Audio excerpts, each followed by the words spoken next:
have you again back on our channel. My name is Amara. And my name is Gospel. Wow, today we would just want to have a kind of conversation on a topic that we think our single, lovely people out there will find a lot of value in. And we just want to consider the topic single and waiting, how you can prepare for Mr. Right. Yeah. The truth is that every single woman wants to be married to Mr. Right. But the irony is that Mr. Right is actually looking for a woman with specific qualities. So today we'll be considering what you need to do to prepare for Mr. Right, or what you need to be doing to prepare before Mr. Right shows up. Yeah, the first thing we think you should do as a single lady out there is to develop the right mindset about Mr. Right. A lot of single ladies out there have a wrong mindset about Mr. Right. They think Mr. Right has to be perfect. Yes. So don't expect Mr. Right to be perfect. He will definitely have his flaws, he will have his strengths, and his strengths should outweigh his weaknesses. So Yes. when you're looking for Mr. Right, don't think about Mr. Right as a perfect person. Look for someone who is mature enough to be the best person for you.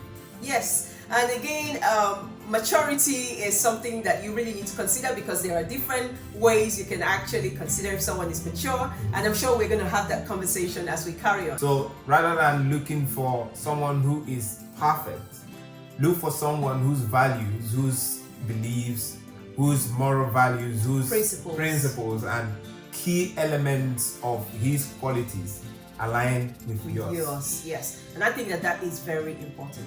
There is another wrong mindset that there are no good men out there. The issue is that some people have got a mindset, or they have an attitude or a behavior that would not allow them to recognize the right man or the good man when they find one. And I can understand. The fact is that so many people have been through lots of heartbreaks, and they come into, or kind of looking at men through that lens, and that's would help them, or that would make them not to recognize a good man when they see one. So the wrong mindset there is thinking that all men are evil. Yes. You know, because of your past experience, you think men are evil. So if you have the mindset that all men are evil, when Mr. Right shows up, your mindset would not allow you to recognize him, because your disposition is already negative. Yeah. The second thing that I think we really need to talk about is that you need to develop the right mindset about yourself. The wrong mindset is that you think, I do not want the best. I do not deserve the best. How can you attract Mr. Right when you think you do not deserve the best? Your past, your flaws, your mistakes do not define you. You know, you need to think about yourself from a positive point of view.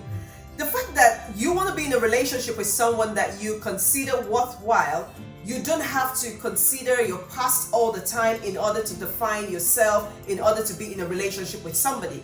Do not self-sabotage your dreams. Sometimes people are in a relationship and they even try to create or preempt a breakup or misunderstanding because you think this is too good to be true. No, you deserve the best. Just like you're saying. Yes. The second wrong mindset people have in this context is that they think that they're not valuable, they're not lovable. And when you think you're not valuable, you're not lovable, then nobody would, have that disposition towards you. Yeah. Because they don't want to love someone who is not lovable. Yeah. So having poor self-image, that you do not see yourself as lovable and valuable, may impact on how you carry yourself and conduct yourself before people. Yeah. You send the wrong message or negative vibes when your mindset is such. So what you need to do is to see yourself as lovable, see yourself as valuable, just like you were saying. Yeah. Your flaws should not make you think you're not valuable. Yes. That you're not lovable. Absolutely. After all, God loves you the way you are. Exactly. So love yourself. Yes. With that, believe that someone out there should actually love you for who you are. And see value in you. Another important thing we want to look at is the fact that as you wait for Mr. Right to discover you, you need to develop a level of independence. Marriage is not for babies. Marriage is not for those who are immature. Marriage is for those who have moved from the level of dependence to independence. Because when you get into marriage, it's going to be interdependence. Yeah, absolutely. So you're very correct in terms of independence. And independence is something that everyone who wants to go into a relationship wants to see. And are there different forms of independence, like you were trying to say? The first one is financial independence. You know, whilst you're waiting for Mr. Right, get busy. Develop yourself, upskill yourself. You know, do something about how you can extend or how you can work on your financial independence. You cannot wait for marriage to happen before you have a life, before you can actually live your dreams, before you can be yourself. You know, your needs, even as an individual, require money. You have to take care of yourself. So it is very important that you should go into marriage willing to offer something. She should actually come into marriage with some value. So, and one of the values is financial value. Exactly. You know? So you need to actually develop yourself, because that's something Mr. Right, I think, would want to see. You know, in our previous videos, we talked about men wanting women who can support them financially. Yes. So if you come in without that ability, you are disadvantaged. Yes. And if Mr. Right is looking for a woman who is competent in that area, he might not pick you. The second aspect of independence that we think is very, very important is that you have to develop emotional independence. This is very crucial because you don't want to go into marriage to be clingy or so emotionally dependent on your spouse to make you feel good about yourself, to make you feel happy about yourself, or to make you feel fulfilled. No one can do that for you. So you have to develop that level where you are happy with yourself without external person affirming you or validating you. Yeah, because I think that puts a lot of burden. When you come into a relationship and you're expecting somebody to always affirm you before you can feel okay with yourself or before you can feel complete, I think that there's a lot of issues that need sorting.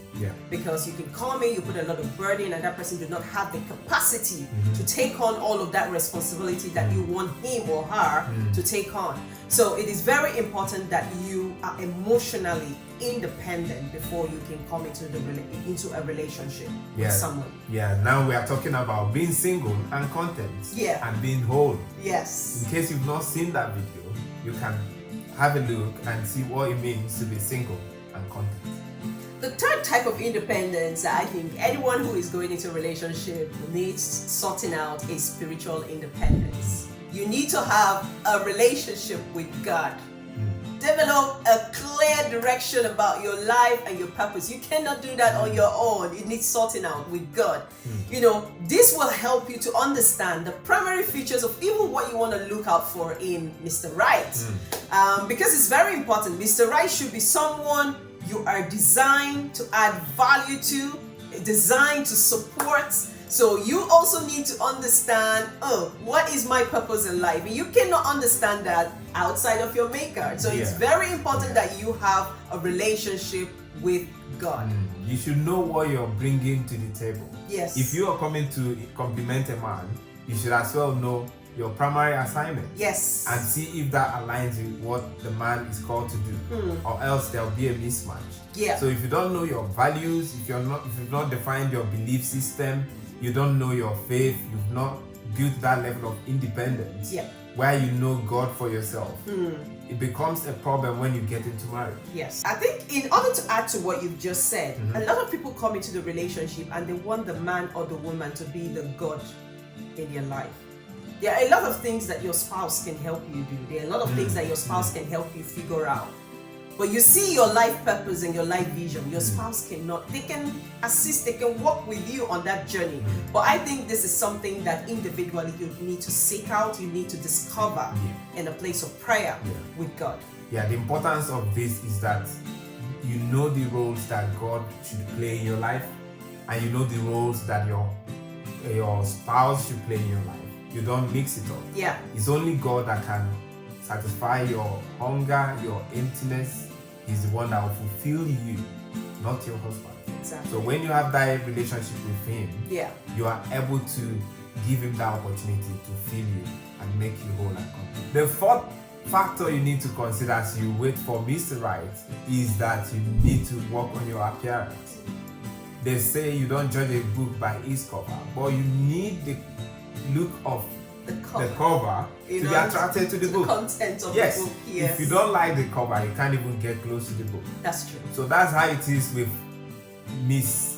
Right. He needs to know that this person I'm going to look for is very, very attractive. I think you're even complicating it so much. The truth is that people like don't you like something good?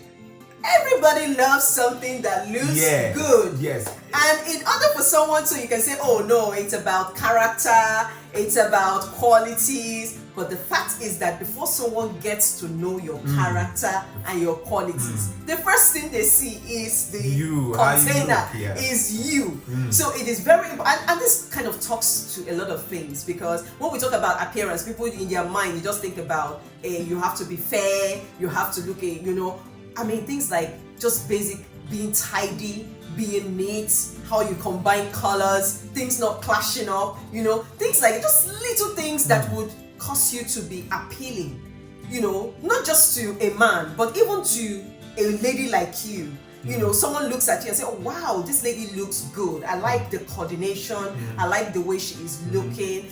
So it is very important that you appear a certain way. You kind of work on your looks for you to be attracted to someone. Like you are saying, that appearance is critical, because for men, physical appearance reflects or highlights your sexual attractiveness. It might sound somehow to some people, but the truth is, you need to appear in a certain way, and a man should judge how you appear to know if there is going to be that chemistry. Yeah. So it's important. Yeah. Another thing about appearance is that it shows your self-respect. Yeah, exactly. It's not about exposing all the places that you're not supposed to expose, because some people feel that for them to look attractive, then they have to show off a certain part of their body in order for them to get the man attracted. But again, appearance has a lot to do with respect. So it is very important that you dress in a way that you wish to be addressed by somebody. So you don't appear a certain way and then someone addresses you in a way that is condescending or derogatory. Yes. Yeah, appearance also talks about your health. Yeah. It talks about how you manage your body in terms of physical exercise and different things around your health. Your looks, yeah. Yes, it also talks about your self-esteem. Yeah. When you dress well, you feel good. You feel good about it. Yes, you look good. So it's not just about dressing, it's about the total package in terms of your appearance. Yes, that's very, we cannot underestimate the importance of appearance. It is important. Let's also say here that you don't need to be obsessed by your appearance. Yeah. We have to strike that balance. It is important, but it's not the primary thing. Yes. So it is the point of attraction, but it's not the quality you bring into the relationship. Yes. The fifth thing that we want to talk about is be a people person. Oh my God, I cannot overemphasize this. Be approachable. Be a good listener. Show enthusiasm when someone is speaking. Be someone who is focused on other people's interests other than yours. Do not be self-centered. Many people are so desperate about getting that Mr. Right. And then when you get that Mr. Right, you find yourself just, everything is all about you. There's no focus about the other person and having that sort of conversation. So don't let everything be all about you. It doesn't hurt for you to develop yourself and you develop your people's skills. Imagine going on a date with a man and you're having a conversation. Yes. And everything is centered around you. You're not asking him how he's doing, you're not asking about his business, you're not asking anything that has to do with him. Yeah. You're just telling him everything all about yourself. It shows you're not really a people person. Yes. It doesn't take so much. It doesn't kill a fly to put a smile on your face. Yep. Some people are so stuck up, so serious that is no sense of humor. Yes, it's so difficult to break into the there is so much wall around them. Yeah. So if you're not a people person, it may be difficult for Miss Right to get access to you. Yeah, and like you said, it's very important that you allow access. Conversation, it's crucial. That's the only way someone can get to know you and you can get to know the other person. Yes. And whilst you're having that conversation, listening is another skill. Because some people talk about in communication, it's about speaking, but listening is another quality. So when someone is speaking to you, pay attention, be interested, genuinely be interested in what that person is saying. Not just be interested because you just want to hear, will you marry me? He's not saying that, he's wasting a lot of my time, let's move on. You can get lots of value from a relationship. Now, it could be a relationship that might not necessarily get into marriage or lead to marriage, but there might be some value that you might leave that relationship with. And it's all about you seeing every opportunity that life presents itself in front of you as an opportunity to build yourself, as an opportunity to meet and network with other people. Yes. I just want to add that being a people person is not because you want to get married. Yes. Get it straight. If you are a people person, it's going to show in every area of your life. Yeah. And remember, they always say the woman always sets the tone in a family. So this is very important because when you go into marriage, you sure would need a lot of this, a lot of people skill, because you will be interacting with a lot of people, even other than your husband, if you eventually get married to him. So we just hope that you find a lot of value in this. We have a lot to touch on, but we will continue the next part, and we will look at other attributes, other things that you would need to look out for in Mr. Right. And we hope you found lots of value in this video. Please do put in the comment section, tell us what you think about this. Are there other qualities that you think that a woman needs to have in order for her to get Mr. Right? Do tell us in the comment section. If this is your first time coming and joining us on our channel, please do not forget to hit the subscribe button, turn on the notification bell, and for the rest of our returning subscribers, it is great always seeing you back every single time we have content out. We love you. Have a wonderful day ahead. Take care. Bye-bye.